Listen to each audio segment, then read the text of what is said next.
safety na siguro to dito tol. Okay, nakapag vlog na rin tayo,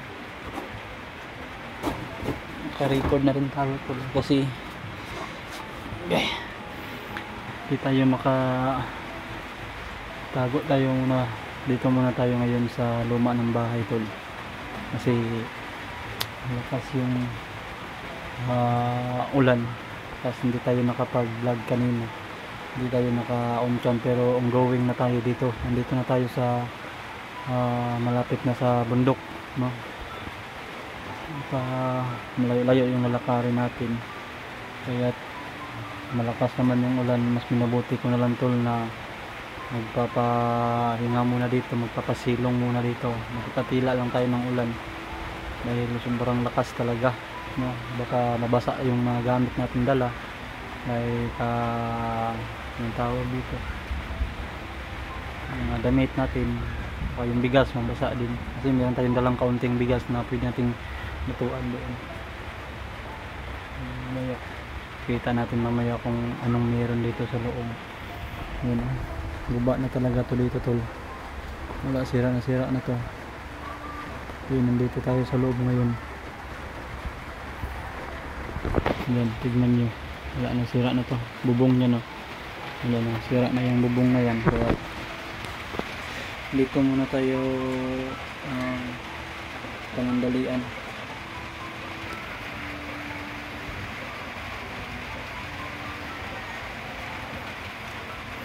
Sabi yung nilakan natin, yung bag natin nandyan, itinabihin mo natin.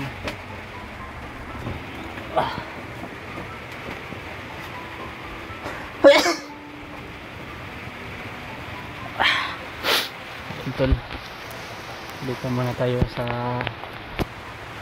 loob mismo ng lumang bahay na ito para makapagpahinga tayo. Pakinggan nyo po, malakas talaga yung ulan tol. Mas mabuti mo natin.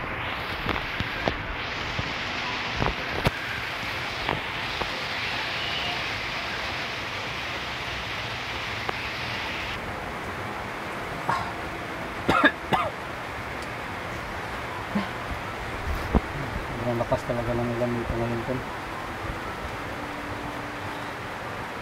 Sana pila din to, hihinto din to agad para makapagpatuloy tayo doon sa ating mission na puntahan si kaibigang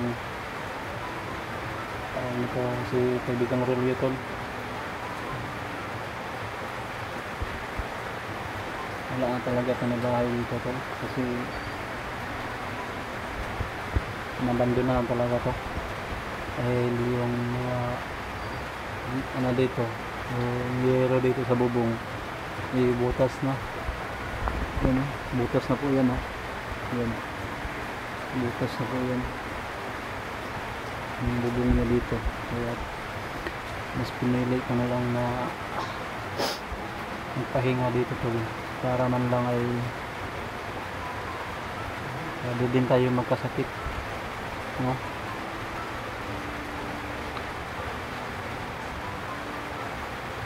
Sana maabutan pa natin si kaibigang Rolyo tol, para meron tayong sa kanya na mababa natin sa bundok. Lagay na nga siguro natin yung cellphone natin dito. Yan, nakapit tayo.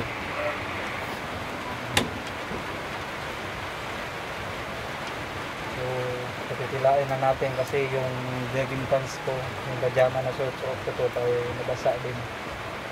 So, sinampay ko muna saglit para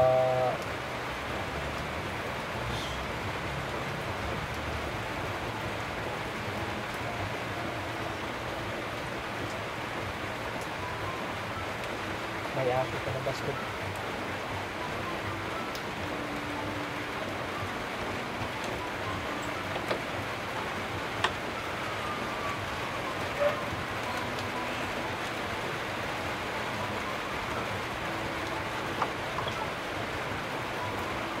Labas.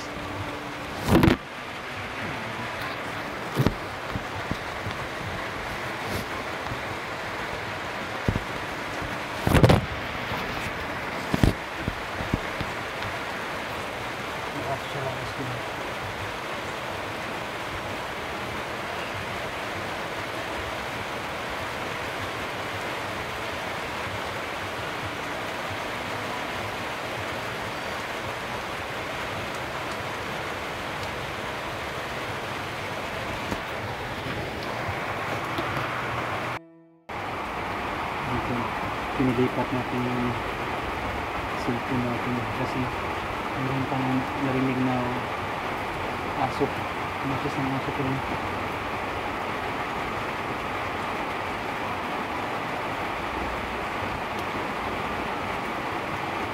Ganda talaga yung mangyari sa bahay ko yun kapag hindi na siya tinitirhan. Parang ano na, nasisira na siya. Ito talaga yung sinasabi nila kapag yung bahay ay hindi na tinitirhan ay nagigiba talaga, parang unti-unti siya nagigibain.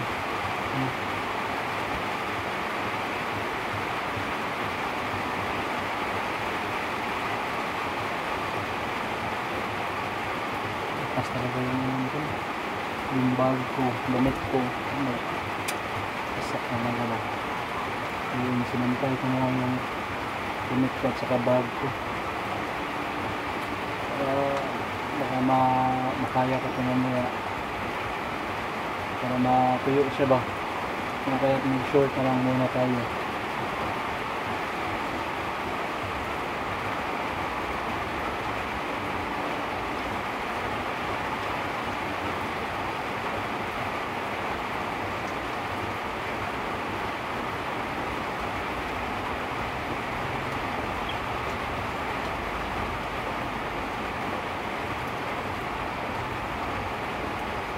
Hindi ako dyan nag-standby ko din.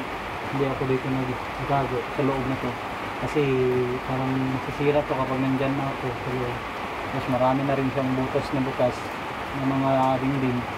Baka makita tayo. Delikado yung buhay natin dito. Dito tayo sa sulok na ito. Parang dito din baka meter tayo kung meron ba kang taong dadarating dito.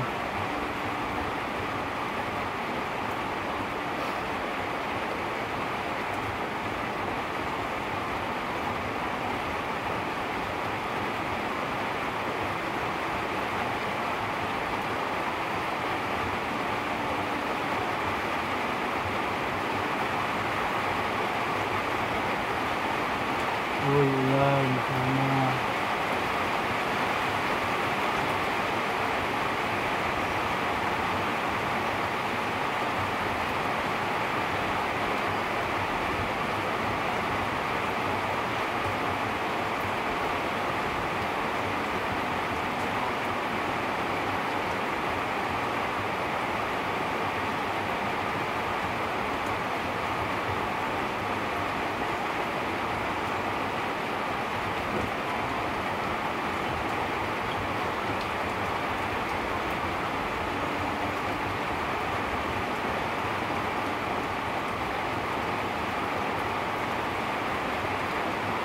Check na natin yung paligid dito ko.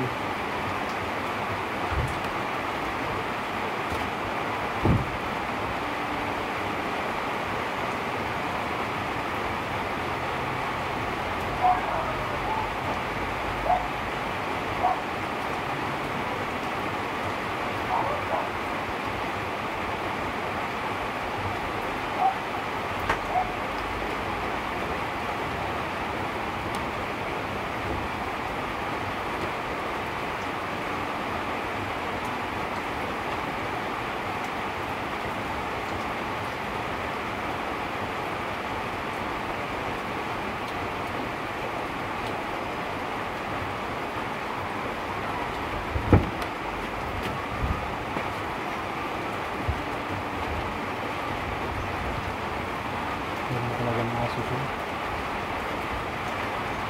Pwede natin malaman kung saan siya banda.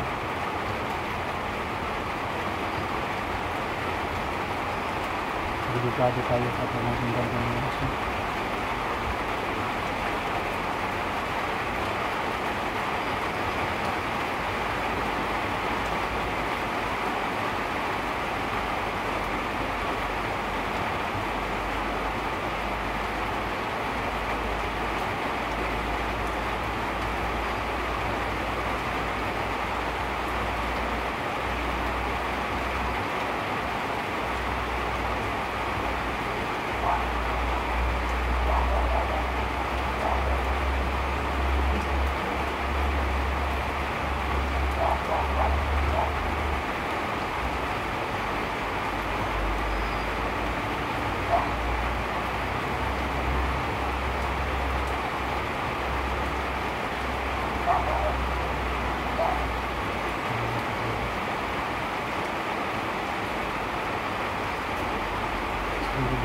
bago tayo makapalipas ng dito para matuyo yung mga damit natin.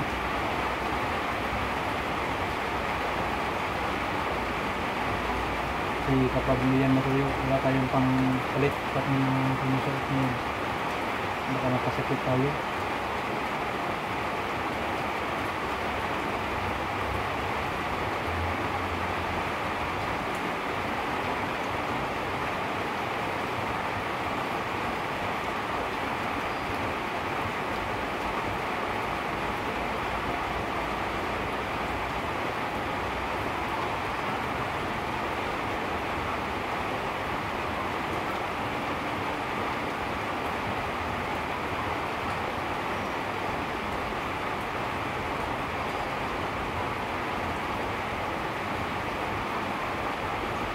Yan, shout out ko lang po, no, mayroon pang mga lamok ko. Shout out ko lang po, no, sa lahat ng mga taga-subaybay natin dyan at sa pumasok sa ating live kagabi. Shout out po sa inyo, salamat po sa inyo lahat sa nag-comment din po. Shout out po.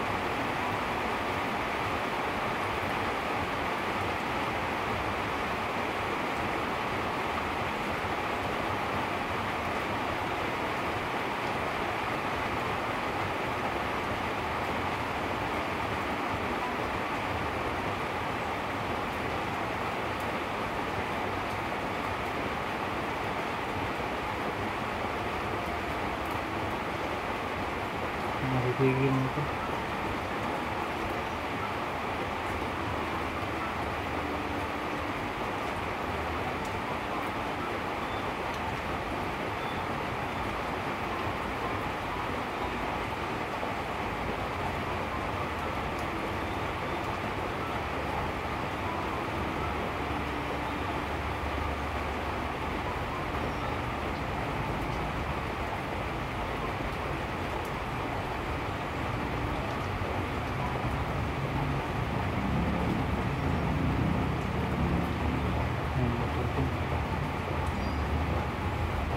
Baka yan yung mga motor na naghatid sa kanyang supply.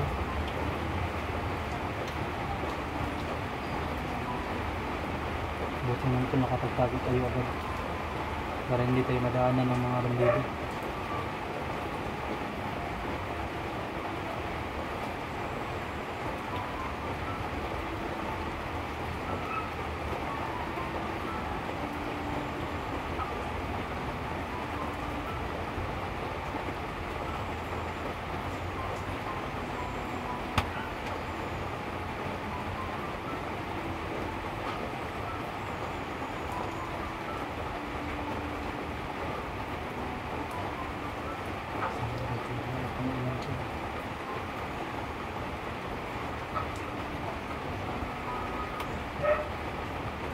Hindi naman ang aso.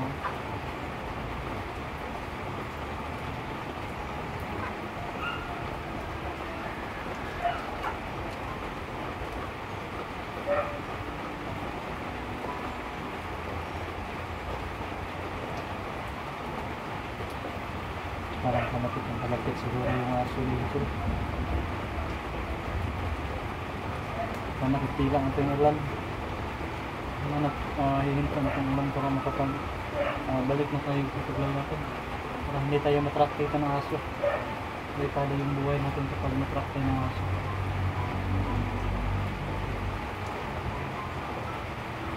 Ang dami mga may mga motor na dumadaan sa daan ba. Baka mga bandido yung ito.